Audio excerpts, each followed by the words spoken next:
Don't blush guys, I've got this.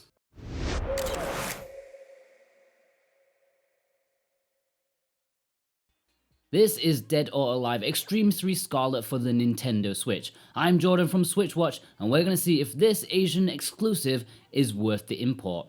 Before we get into it, as always, if you're new here, do us a favour and click that subscribe button to keep up to date with all our reviews and Switch related content.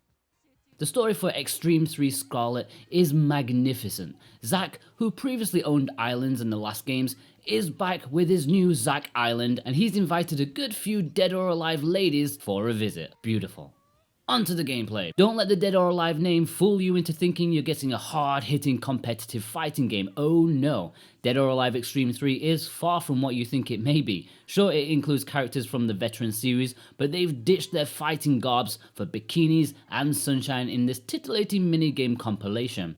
You may pigeonhole Xtreme 3 into the sports game category, considering a few of the events are sports related such as volleyball, but bottom bumping really takes it out of that more serious category. It's a variety game compilation filled with plenty of ridiculous things to do. I believe this spin-off series started life as a volleyball game, primarily, before it transformed into a hodgepodge of ludicrous events, so let's start with that. It's 2v2 as you and your partner feint, spike and parry your way to victory. The controls are simple. I found it annoying that your character auto spikes if a ball is passed to you, and if you don't react and press the button it will slam into the net. It wasn't very clear what was happening to me at first, so it took a while to figure out, but overall it's simple, shallow, fun.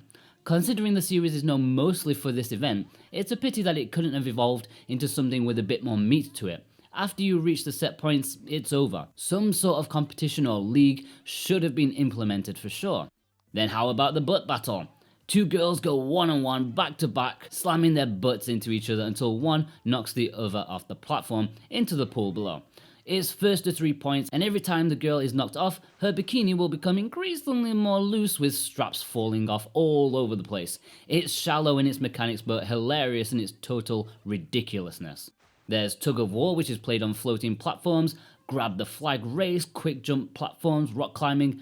That's pretty much it. You think after 3 attempts plus this update port, they could have come up with a dozen or so events, but no. All of these events here require very little input on part of the player, most of them being quick time event style. There are a good few girls to choose from, all of them from the Dead or Alive series. You choose your favourite and start your vacation on Zack Island. You take part in the aforementioned events with the other girls, either as a teammate or in competition with them. The goal is to earn cash to buy new outfits and increase your relationships with the other holiday makers. Zack will give you some missions which will help you learn what the game has to offer. Doing an event will earn you some cash and let time pass by during the day. You'll start in the morning, but a couple of activities later and the sun will be setting. This means your girl can only do so many events in one day before retiring to her room to lay on the bed in promiscuous positions. I find the whole thing absurd if I'm honest. In bed, you can visit the casino where you can bet money on poker, blackjack or the roulette. You can choose to visit a more boutique store for more pricey items. You can gift items to other girls to improve your standing with them. The gifting system is complete nonsense. I mean, it's clear what the aim is, but the steps you need to take just to do it is ridiculous. You shouldn't have to go through so many menus just to send something to someone, but you do. Something that struck me as very odd is that Xtreme 3 is a game of two halves. You have the part of playing as the girls, but then you also are invited to switch over to the owner mode, in which I assume you control Zack. In this mode, instead of playing the events, you sit down and watch the girls do it themselves as you try to take photos of them. I'm not entirely sure why you can switch on the fly rather than it being a separate mode. I just don't really get what they're going for, and it just seems clumsily planned out in my opinion. It's cool if you want to take photos of the girls, but that's all it really has to offer despite giving you other stuff to do. Having your own inventory and cash and such, I just don't really understand its purpose though. The gameplay is, it's safe to say, shallow. Very, very shallow. Without the Koei Tecmo franchise or budget, the gameplay wouldn't be out of place in a cheap casual party game, sans the bikinis. After less than 2 hours, I most certainly had my fill. It already became repetitive and the hooks that are supposed to keep you playing definitely didn't grab me one little bit. The minigames were okay, but there's just not enough, and the ones that are here do not have the depth to keep you interested whatsoever. The thought of grinding for cash, buying stuff and gifting things to other girls did not entice me at all, no matter what the reward is at the end. I felt no need to keep going on with it as the boredom had gripped me strong. I only played with one girl, but I felt literally no desire to try any of the others. It's clearly not for me. The girls on display are cool, but the gameplay had absolutely nothing that made me want to play each event more than a couple of times. After that, I was done.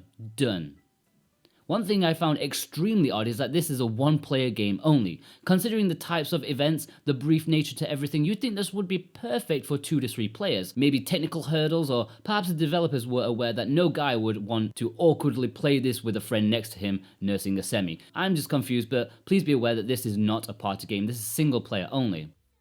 In the audio department, we've got a very chill feeling soundtrack, no thanks to the tropical setting found here. It can be a bit lo-fi at times, a bit cheesy here and there, as well as a tad on the arcadey side. I like it, there's lots of variety. It's not just steel drums, even though technically steel drums make everything better. I'm not an expert on the Dead or Alive series, so I'm not sure if there are remixes of established themes or songs straight ripped from other games, but I am sure I enjoyed what the soundtrack had to offer here. I wouldn't mind actually listening to it outside of the game, which is not something I thought I'd ever say about a Dead or Alive bikini game.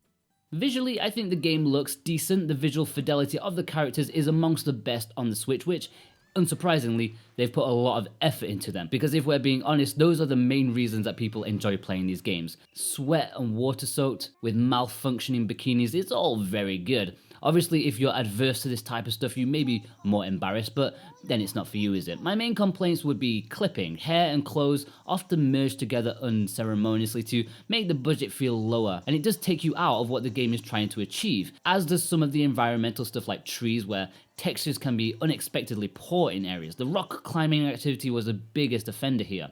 Performance-wise, it runs well enough in both docked and handheld. On the activity screen, there's a minor stutter once in a while, which is odd. Plus, I feel loading times for the menus was a little distracting. They're not majorly long, but considering the amount of menus and sub-menus you have to go into just to do things like gifting, it all adds up to minor annoyances. For value, well, Xtreme 3 Scarlet isn't releasing in the West for whatever reason, but it's available on the Japanese eShop for a princely price of 8,424 yen, which translates as $75, £57 and 67 euros. That's a lot of moolah. Not quite as expensive as Super Robot Wars T, but it's close. The eShop listing is a little confusing because there are 2 entries. One appears to be a bundle with extra stuff, but they are the same price. I don't know what's happening. If anyone knows what's going on here, then leave a comment, as I'd like to have a bit of clarity for myself and for everyone else. If that's too hefty for a digital release, then you can import a physical copy from your preferred import retailer. As with the digital releases, there is English on the cartridge, so you don't have to worry about that. In the description and the pinned comment, I'll leave a link to Play Asia version, if they're not sold out already, and that's if you want to buy it and support the show at the same time. Is it worth that price? No, not at all. I mean, this is a fluff piece, and I think even $20 would have been a push. Sure, you'll find some enjoyment from it, and it'll probably keep you occupied for a while if you want to literally do everything and enjoy idolizing and taking photos of sweaty girls, but I think most people will be done in just a few hours like me. Like literally, I could not wait to stop playing this. It's not that I'm against what it's trying to do, but the gameplay was just so boring.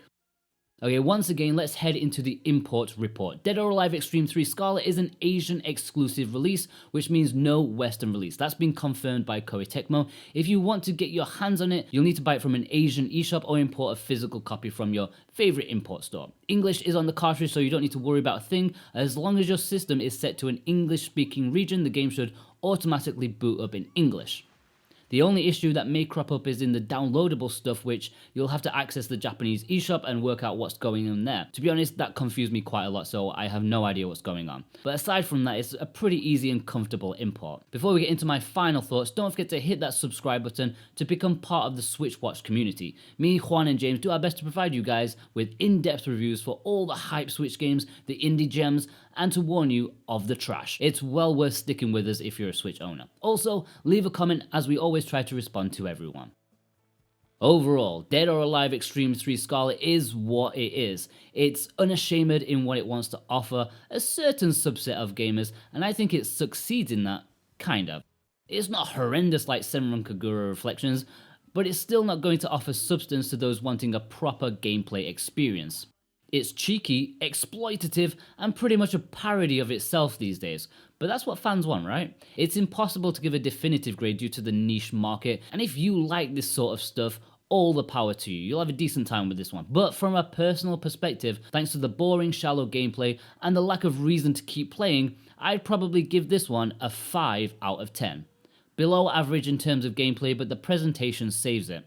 I'm not sure what to recommend after this review aside from a cold shower perhaps, but maybe check out some of our recent import videos that we've done. Blade Arcus, Super Robot Wars T are all Asian exclusives too. So I'll see you guys over there. Take care.